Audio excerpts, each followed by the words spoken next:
What's up, guys? Freakers Control Show, episode 133. I don't know which one it is. I'm just messing with you guys. It's Rob up in here, and we got Willie Stride.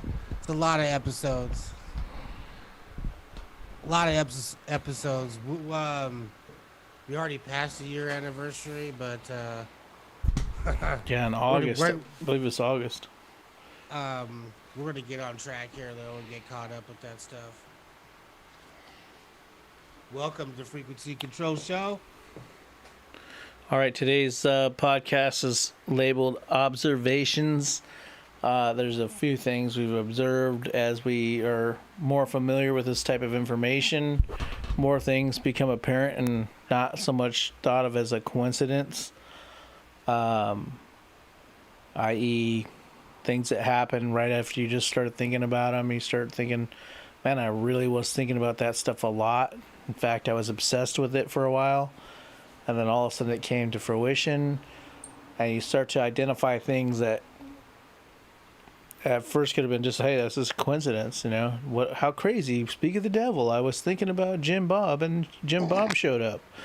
You know, so we want to talk about a little bit of that stuff, and then other observations. So it's kind of loose, and that's where we're going with it. So, Will, you pick the topic of this. What do you mean by observations? This is what I'm kind of guessing based on our conversation.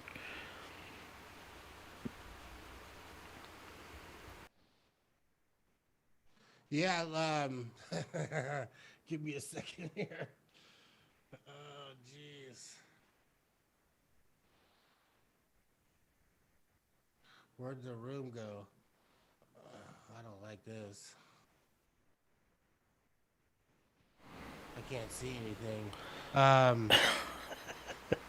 Yeah, observations before we got on here, Robert and I, we were talking about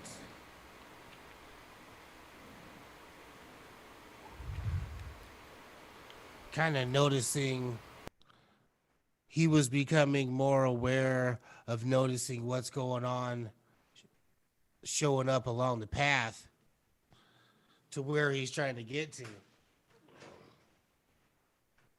So I want to talk about observations because I've had some observations as well. I even actually started taking notes on some observations I've seen after I've really dialed in further on clearly defining what I wanted. It hasn't changed, but instead of just thinking of my main game, my next goal, but I also really my definite purpose, which is the bigger picture that I'm trying to pull myself towards while achieving my minor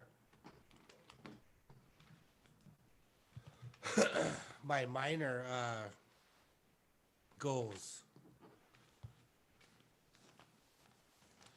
And I've noticed when I've dialed in, man, all of a sudden, more like when I'm getting obsessed, like I've been obsessed the past week with what I want, and every time I think about it, I repeat it to myself with enthusiasm and passion, and I'm starting to notice that more like thoughts just come pouring in to back that up and even take it further in my thinking. Just more like thoughts and more ideas I'm building off of, like thinking about the ways I'm going to achieve this main game and my action steps. I even think about more ways. I start thinking about the things I've already started that I could implement more action towards that would benefit me heading towards it. I've also noticed I've gotten kind of more observed, that I've gotten more, it's more exciting, you know, realizing how much everything lines up, which is kind of what Robert was talking about before we started, is he's kind of excited about seeing how things are coming together. He calls it chance. I would say he's actually creating it by all the action he's taking. All the action he's taken. You know, these opportunities. He's creating these opportunities. But it's exciting to hear him talk more about being more open to receive them and seeing them and dissecting them, that they are along the path, the things that acknowledging that he may not have all the answers, and he's finally acknowledging that things things are moving outside of his control for him to achieve what he wants, even more than how he could see it could happen. Because ultimately, we don't know how we're going to achieve what we want, right? We don't even know. He doesn't. Let's. We don't know for sure that the action we're taking is going to actually be what gets us there, right? Because we don't know for sure. We just know enough of the how that we create the next logical hustles, our action steps to achieve that main game, all going towards the bigger definite purpose, getting into our dreams. So that's exciting as well, that he's having stuff come along his path and starting to see things, but not even that, open his mind up that things are happening that he doesn't even realize is happening.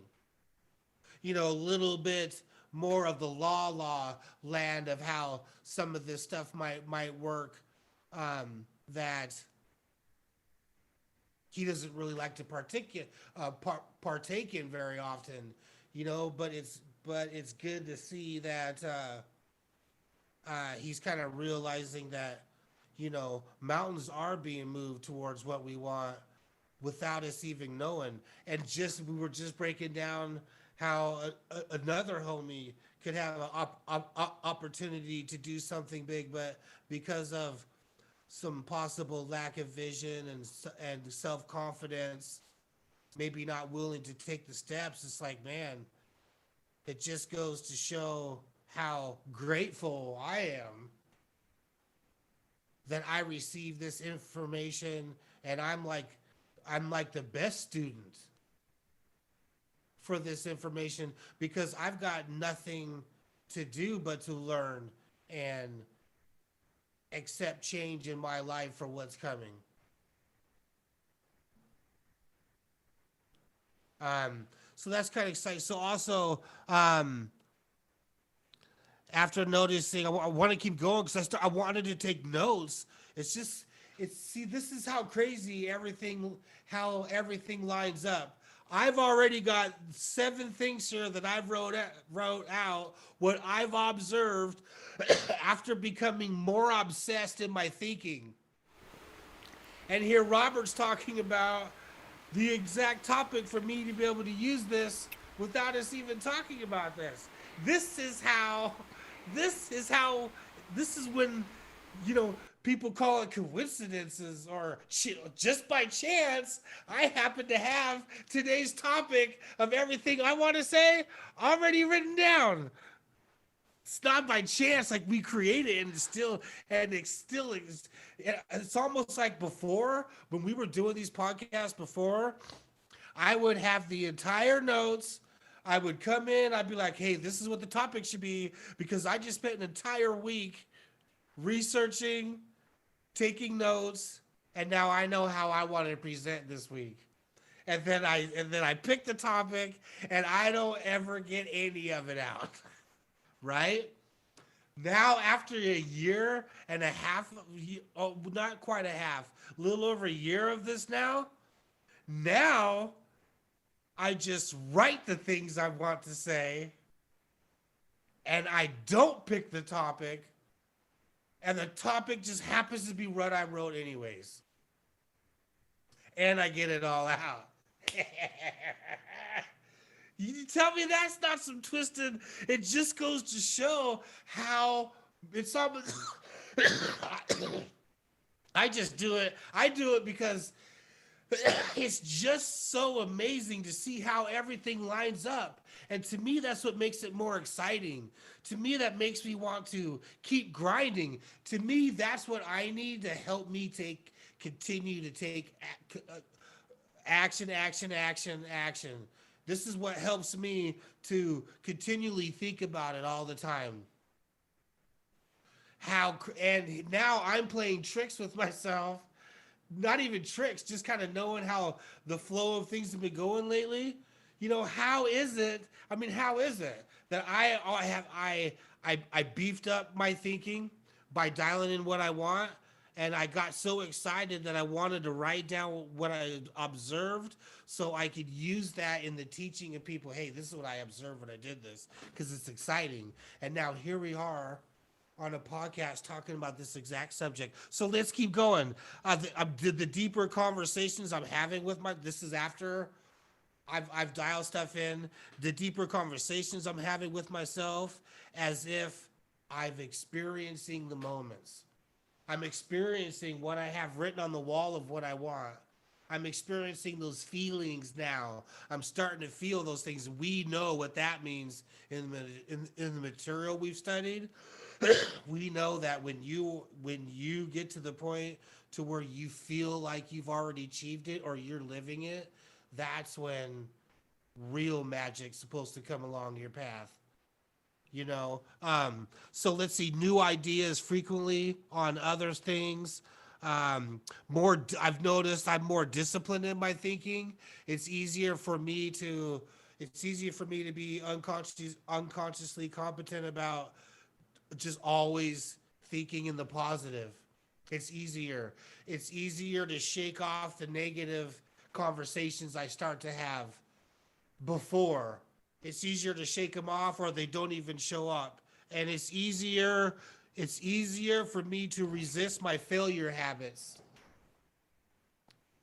Um, when I'm really dialed in on my thinking and I listened, so I wrote down three separate things. I wrote down my definite purpose. I wrote down my main game, my next thing I'm trying to accomplish, and I wrote down my know for sure's.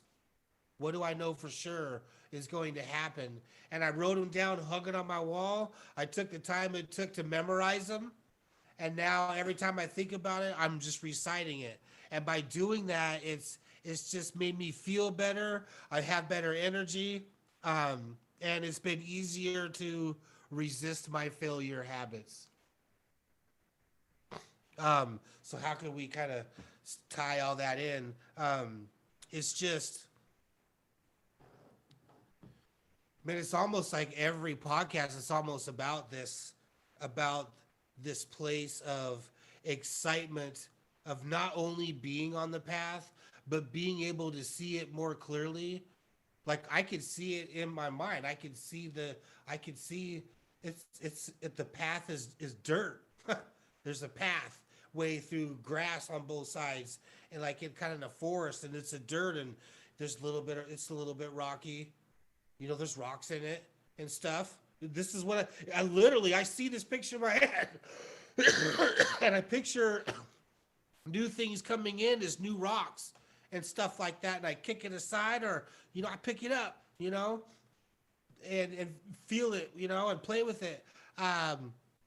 It's just really exciting to know you're on the right path and see things happening that are proving to you that you're on the right path. This is really exciting. So that's like observations. That's what the topic is, right? Yeah. Observations. So like for me, it's like when I say the word chance, it's like not to hang on every word, but chance in the sense that I didn't plan it.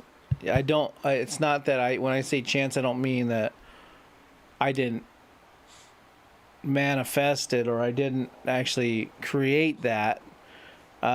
Sure, I created it, but it's a thing I created without knowing or being intentional of creating that specific thing. And these chance things happen. You're overall goal of how it happens in your mind. You think, okay, I'm going to do this and then this result, but you don't realize that all of a sudden, like for instance, like producing music, and then all of a sudden I meet these people where I go every day for another business I have, and I meet a whole group of up and coming rappers that are awesome and are working hard on their own. They have their own videos. I don't have to be the cameraman and the guy that does everything for them like I do with any other rapper I meet. I basically got to be there, hold their hand and do everything for them, like push their product, make their beats, record them, mix them, master them, video record them, edit their videos, put their videos out, make their logos, promote them. Like, and they just want to sit there like limp, dead people that don't have any goals on their own. They just want to be like, I made the product and now you do it all. When originally our agreement was I make the beat, and that's it. And you know, I meet these guys and they do all their own shit. It's basically they take the beat. And it's so cool. I made this one instrumental. They're gonna get on it. They rap on it. Then they do a video promoting me, making me even cooler. Then they're doing live shows, and then they're putting out albums, and they're doing all this extra stuff. And I don't have to do it. And it's so weird. I just met them, found out they do that, and it's like the wildest stuff because it's like I didn't plan on meeting a local artist as part of my plan. You know, but did I create that? Absolutely. You know, but it's these chance things, and I mean, when I say chance, it's just like I didn't plan for it to go that way, and those things you just when you're starting to go, man, okay, well, why am I doing this? Well, I'm working really hard, I'm doing it, I'm hoping that eventually this will create something, and then something will come along. And when you say that, you go, well, did you remember you said, and then something will come along? Well, that's the thing. Is sometimes you can't even plan for it to happen. That's why some people, they just like, I just started and in 4 months I was famous. It's like they started and that came to them that quick. But same thing with some people. It's like, they work their ass off. Think of like Anthony Bourdain, super famous or super famous guy, right? Rest in peace. But he starts out, he's a cook, he's a heroin addict, he's not going anywhere. He's struggling in his life.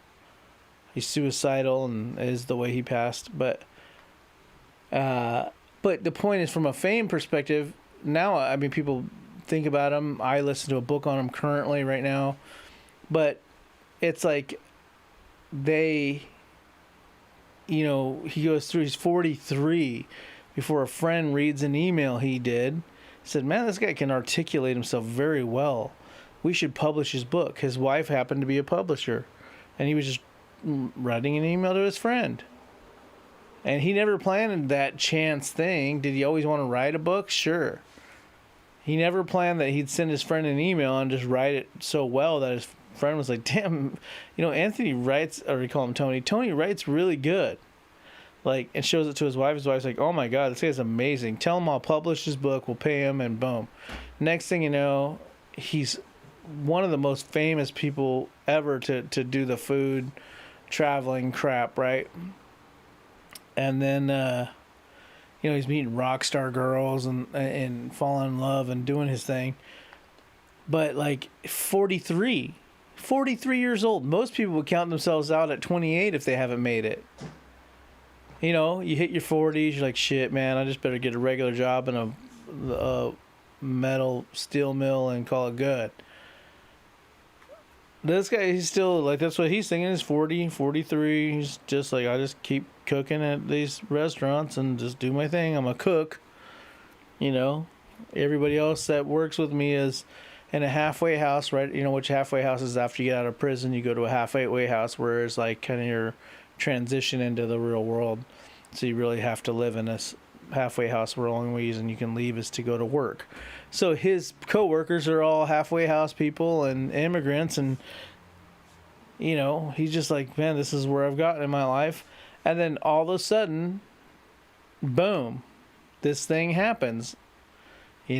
Somebody reads this thing, he has a number one bestseller, New York Times bestseller, in the Kitchen Confidential, where he kind of airs the dirty laundry of the kitchen industry and what not to eat on Mondays, and how if you get fish on Monday, it's basically leftover fish and it's nasty and you're gonna get sick. But like, he puts out this book, number one. Next thing you know, he has a show. Next thing you know, he's traveling all over the world. Next thing you know, he's rich. And so it's like you just don't even know. This guy's 43. Most people don't count on that thing to finally click. And some people it clicks at 18. And I was always like, man, how dope would it have been to happen in high school for me? You know? But then those people that happens in high school, they're done by 22. And then it's like, that was it. You know, yeah, hammer. Like, think about Nice and Smooth. How long did they last? They were in and they're gone. They're not around anymore. You know, so what do they? They probably have to have a regular job now. You know, driving a taxi and going, yeah, it was D Nice. You know, from Nice and Smooth. You know, like you just never know when it's your time and when that's gonna hit. And these, I call them chance, even though it's just loosely used. But sure, you create it, but like you don't know what it's gonna look like. You know, and it's like the weird things that start to pop up for you. For me, it was in the past, many years ago, it was Snoop Dogg. I'm just working on my music. I'm just doing my thing. I'm just grinding. I mean, Will would leave town for like a weekend, and I remember hitting him up like, yeah, man, I've been writing to that one song. I remember it was like the Jack Move song. I'm like, dude, I made this dope song, you know, like, hey, man, and like I made this other song, and I just kept grinding out joint after joint, and like, it's like, I was grinding. I'm fucking working. I'm mixing. I'm learning how to record. I'm just doing my thing. And then next thing you know, the Snoop Dogg thing happens, you know? Like, you know, it's just like so many things just are just random that happen. You know, it's like the Mandalorian thing. Like, think of like the Mandalorian, Star Wars. It's like one of the most famous shows in the world on Disney. You know, Star Wars, Disney is iconic. And then my buddy that I record doing music in Portland, his daughter is one of the Mandalorians, like with Boba Fett and all that. Like you're like, what? And she's also a famous wrestler. Like, you're like, what the hell? Like that. These are the people I know. Like you know. But that's a chance, random thing. It wasn't my goal. And so I think my thing when I started talking to Will was like, man, these things that happen that you just don't even know are gonna happen. You know, you don't even know that that's the all of a sudden you're going and you just keep going with what you know, and you don't know what the universe is gonna throw right in front of you. It might turn into something massive. You know, like you're recording a lot, and the next thing someone says, "I want you to be the head of this record label." You're like, "What the hell?" Think of L.A. Reid. Him and Babyface got together. They created LaFace Records, working together. And then next thing you know, they're doing LaFace, and then all of a sudden they like, Arista says, "Hey, we want you to be the main chairman of frickin' Arista," and they get rid of Clive Davis, a legend, and have a guy who was just a producer, making beats, producing music. You know, all of a sudden now he's the head of Arista, like, and he's rich as shit. Like, you're making beats, and now you're the head of a major record label. You know, which has like Whitney Houston under it. You're like, I was making beats yesterday, and today I'm making decisions on Whitney Houston's career. So there's things that are gonna happen that once you get more into this material, you'll start to realize, and you'll be able to connect the dots a lot easier. You know, you'll be like, oh, I see. And then you'll start to realize and reverse engineer, like, how was I thinking to create that moment? If you do realize you did create it, you can start going, oh, you know what? I was obsessing and I was thinking about this all the time. I just did this thing of like some cartooning thing and some stuff to kind of promote what I'm doing right now. For my own stuff with like cartooning me and doing all these other shit to kind of get my face out there for branding. And in that became an opportunity for me to be exposed to millions of people. And I remember going, dude, well, that's so crazy, because I was thinking about this nonstop at this one point in time. And then all of a sudden, this guy who I've been seeking out for 2 years puts a post of like, hey, I'm willing to start working and helping people do this stuff. So it's super crazy because you can scroll through that guy's post and see that he wasn't posting anything about that for the last 2 years. All of a sudden, I went and paid a guy to go do the cartooning thing for me and showing to the universe, I guess, that I'm serious, pay for it, get it done, and then I personally take that cartooning and then I start editing it like to where I chose to do that instead of everything else I have going on right now, and working on these, visualizing these things using a likeness of myself through a cartoon that I found of me, or had done of me, and I keep doing that, and I make it, and I'm working on it, and I'm so obsessed with it. I got a song, I'm like, I gotta put a song to it. Next thing you know, I turn on my machines. I haven't turned on in a long time because I'm doing a marketing thing. Next thing, I'm making a beat to make sure the beat's under. Next thing, I'm doing vocals, and I'm doing all this stuff just to make sure that something can accompany this cartoon, because I don't want to make it a soft thing when it comes out. Hey, Rob did a cartoon, blew his wad all on one little random cartoon, but no, I want to make it like, hey, it's got a cool vocal, it's got a... And then I start doing it, and the next thing you know, in me doing that, I go and search again. I buy another one. It was animation where I look like an anime character from Japan, and then I'm like, oh, you know what? I'm gonna go for that big dog, the main guy who like Drake follows and all that. And this guy's like not taking anything. He's not doing that. He's busy working with the stars. And then next thing you know, he puts a post up, and it literally says, "Hey, tomorrow I'm going to start doing blah, blah, blah." I'm thinking, what the hell? So I say, fuck tomorrow. I hit him up today before anybody else, right? Everybody else will be like, okay, cool, tomorrow I'll hit him up. I hit him up today and said, yo, man, I hit you up before. And then I noticed I hit him up in this audio form where I do the audio, but like I texted him. And then bam, next thing you know, I got this thing. Next thing you know, this guy's going to cartoon me and show him live cartooning me to his millions of people that subscribe to him. And the only people that subscribe to him aren't artists, it's rappers, because he draws rappers, famous rappers. And I'm like, man, I happen to sell beats. Like, you know what I mean? Like, and so if all these rappers are looking at who's this guy happens to be S&D Beats. Now I'm exposed to, say, 1 million rappers that go, who's this S&D Beats guy, and why is he so privileged to be getting cartooned by Shy World, who's a famous cartoonist, right?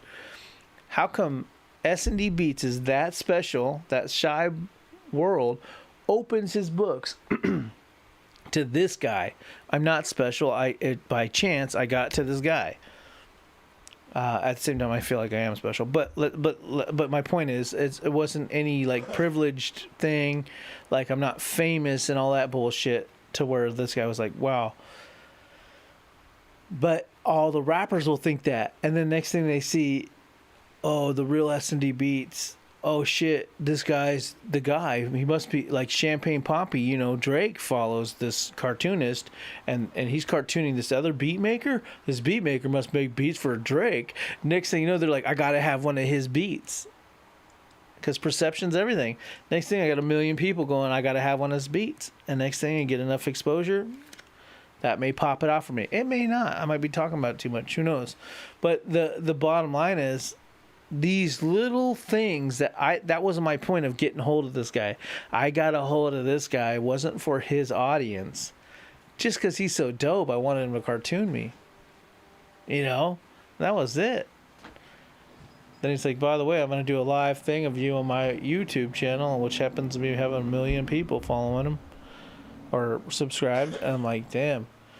But I just think sure, I created that, but that chance thing I would never have thought, because my intention on that was strictly to have a cartoon that was good enough to be what I feel I could do of myself, because I'm really good at art, right?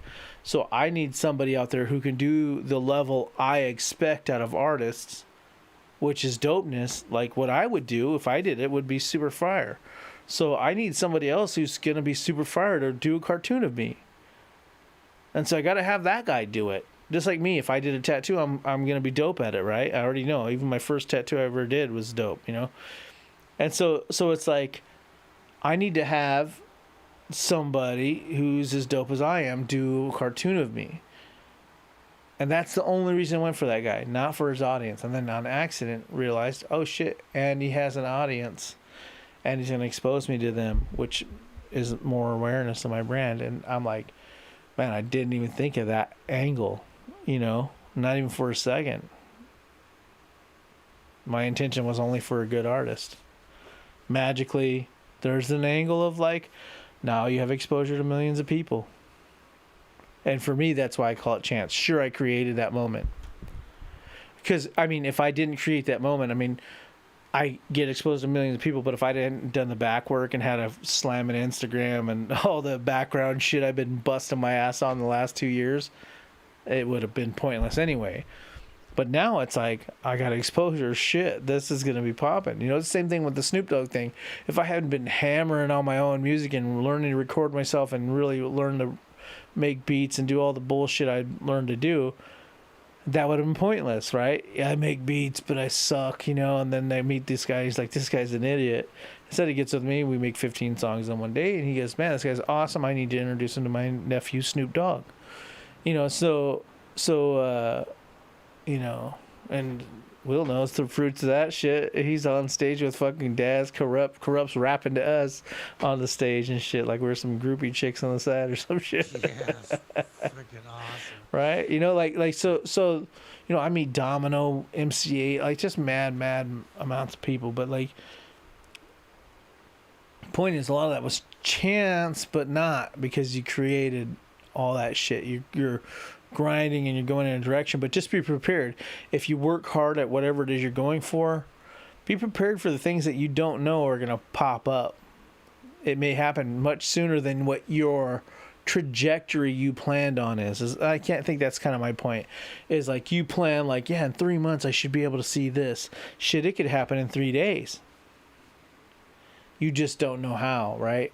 Like I know these kids that they're doing a really good job, and they're going through some stuff. They were just talking about how like he's had to sleep on the floor with his kids because there's drive-bys in his neighborhood, and his kid's like, Dad, is it happening again? I'm like, oh man, but these are the kids they're speaking the truth about this rap game, but like they don't even realize like that shit's about to pop off, like as I start to mess with these kids and grown-ups, but like literally like younger than me because I'm 40 some odd years old, but these kids are going somewhere, man. I'm telling you what, like they got what it takes. They're doing their music and they're fucking committed, and they figured it out like the ASAP shit where they like ASAP where they had like a website building friend. They had a friend in fashion. They had a friend in like the video industry. They had a friend, so they know how to take out their own videos done. They got the music stuff done. They got the fashions part. They got like the whole thing where like all these different people that could add to what they're doing. Build your website, build your marketing shit, manage, and all those guys got together and said, hey, let's make it happen, And that's what these kids are like. But it's gonna be crazy. Got a lot of shit going on. Think about even like this podcast. You just keep doing it. It's gonna add value, and who knows? Spotify could say, "Hey, you guys, we want to put you on our platform, and we'll pay you $10 million." Next thing you go, cool. I want to be able to talk about whatever I want to talk about. And now this great information get out to tons of people. But we don't know if that's going to happen. All we know is we're in, I don't know, 70, 80 videos. I don't know how many videos you think it is. It's a lot of videos. And if Will starts doing the shorts, he's got a lot of stuff going on with his other side stuff he's doing. But at some point, when we lock in and we start doing shorts, we just got so much material. Yeah. It's like, I started a YouTube channel and put all the clips on just a side YouTube channel.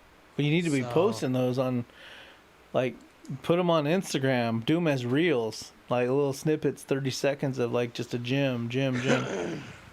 You know, you already did it. All you do is select that fucking video and it's a snippet. But bottom line is there's just so much material that you just don't know what that's going to be, you know? Yeah, that's why it's so important to invest in yourself. You know, this is how life is supposed to happen. Like, you know, when you're focused on what you're doing and you are and it lines up and your actions are lining up with what you want.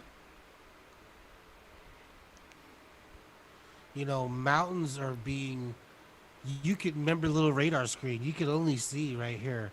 You don't know all the stuff that's going on outside your radar screen for this stuff, for you to, anybody to achieve what they want. And if you, the more intent that you, the more intent that you, that's why it's so important to clearly define what you want, because the more clearer it is, when your subconscious gets a hold of it, that is when doors will open up to bring the path for what you want to happen even more, even bigger than what you could imagine. Because we're not 100% sure on how we're going to achieve what we want. We're not smart enough to know exactly how we're going to achieve it. We just need to know enough of the how that we can start taking some action towards it and then pay attention to what else comes along the path, because there's going to think, because when you do it when you do it with intent and you add emotion to it,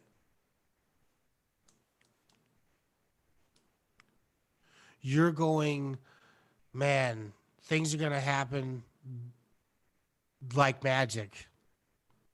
Things you couldn't even imagine will start showing up on your path to help you get what you're constantly thinking about.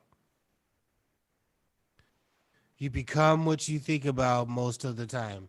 So you have to be relentless in how much you think about it and how much action you're taking on a daily basis towards achieving it.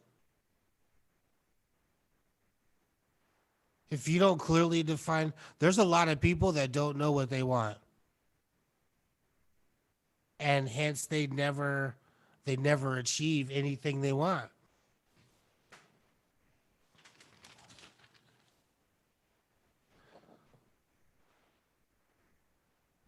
The more obsessed you get with what you want, your subconscious mind, it'll act more quickly and more definitely and more definite, and positively towards you achieving it. That's why this daily takeoff checklist is such a big tool to help you line this up. You know, if you want your subconscious mind to pick it up and act on the things you want, then you have to think about it relentlessly. And you have to take action until you achieve it. But you will draw things along your path that you could not imagine. That Totally. will help you achieve the things you want. That you can't imagine. You know, I mean, I don't want to be Al Bundy hanging out in the bar with his Letterman's jacket talking about his football touchdowns he did and, 20 years past. But, I couldn't have imagined I would be hanging out with Snoop Dogg, hanging out in the dressing room, Warren G, like literally hanging out, getting calls at 3 a.m. from Corrupt and Daz to finish songs. I mean, these are guys I looked up to as a kid, and those were my favorite rappers. Period. The Dog Pound and Snoop Dogg were my favorite rappers of all rappers. Period. That was before I even recognized who. I didn't even know who Tupac was or Big at the time because they weren't popping yet.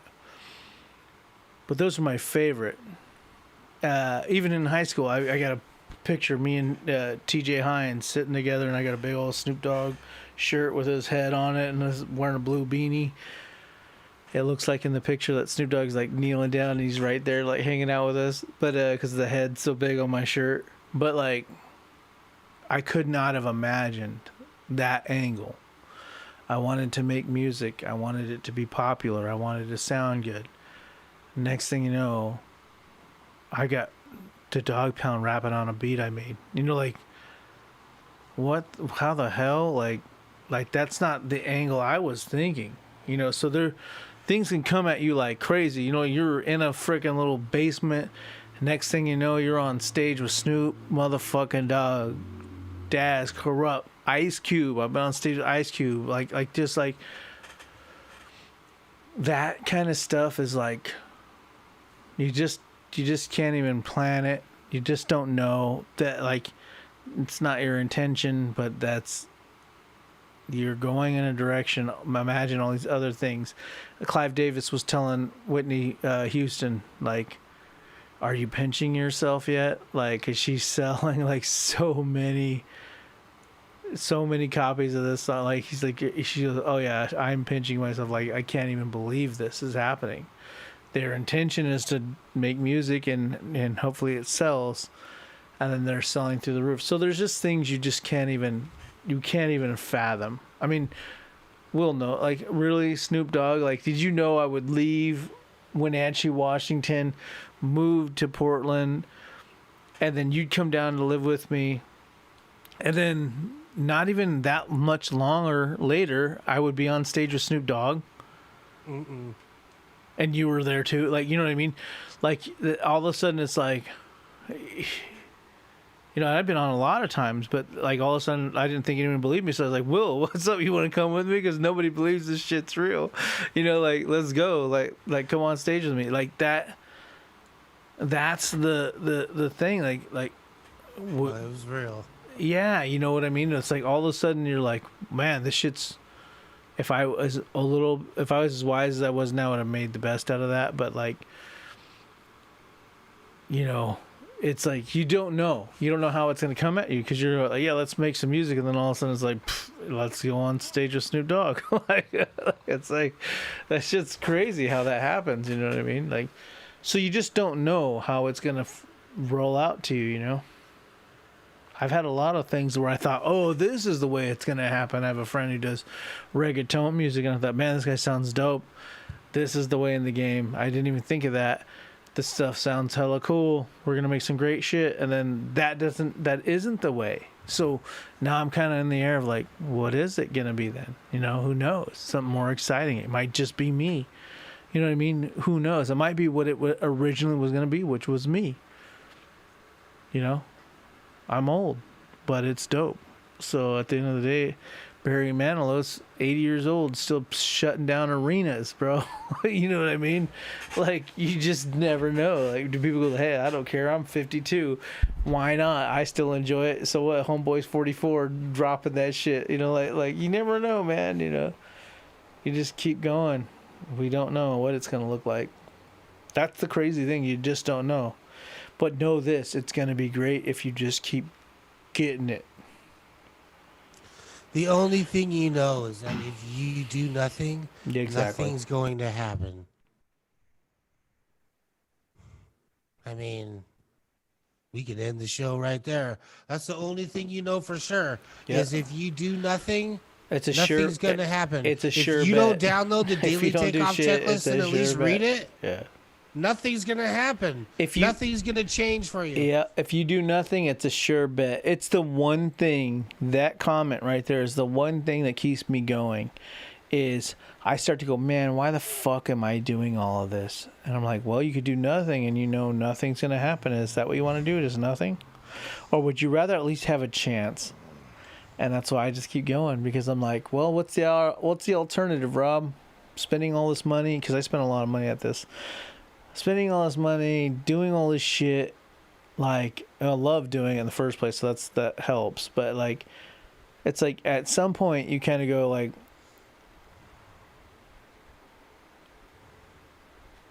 why am I doing this? And it's like, well, the alternative is that you don't do anything, and then you know nothing's gonna happen. And you're just going to go through life doing whatever. I would much rather be the friend who's like, man, this motherfucker's stupid. He keeps trying to like rap and make beats, and he's got these cartoons of himself, and he just keeps thinking he's going to be so big, and he's like always trying all this stuff. He's always trying and scraping at the walls for all these ideas and doing these things. He's like just constantly fucking grinding. And I'd much rather be that guy than the guy who says, I just said fuck it, and I am fucking definitely caught up on all the Game of Thrones seasons. I've watched The Hobbit front to back 10 times. I have all the Star Wars back to back and front. I watch the most TV, and, you know, I crochet. You know, I'm like, well, I definitely don't want that. You know, not that that's bad. If that's what you do, right on. I'm one of my best buddies, Tim. That's what he does. That's his shit, man. He's all about catching up on concerts, and he's into entertainment, being entertained. I want to entertain people. So like I look at that and I go, well, the alternative is to just sit down and just watch TV, and I'm just like, nah. I'm not. I have a big, huge creative bone in my body. I like to create, you know. So I'll just keep doing this, you know. And you just gotta stick with it. And you know what? For me, I'm like, yeah, I'm 40. I'm almost 44, and I'm like, yeah, I'm 44 and still grinding. But like, I fucking at 28 was hooked up with Snoop Dogg. So I got some pretty good hope that I could turn this into something else cool again. With another fucking almost 15 years of knowledge. So, you know what I mean? Add 15 years of knowledge to that, you know? Like now I'll do that different and maybe turn it into something. But at the end of the day, I love doing what I do. I know it's what I want to do. But yeah, know that if you don't do shit, ain't shit gonna happen. We should end it. That's all I got on that. That's it. Like, comment, subscribe. Let us know in the comments what we could do better, what you liked. Also, hit that description and get that daily checkoff sheet. It's free. Download it.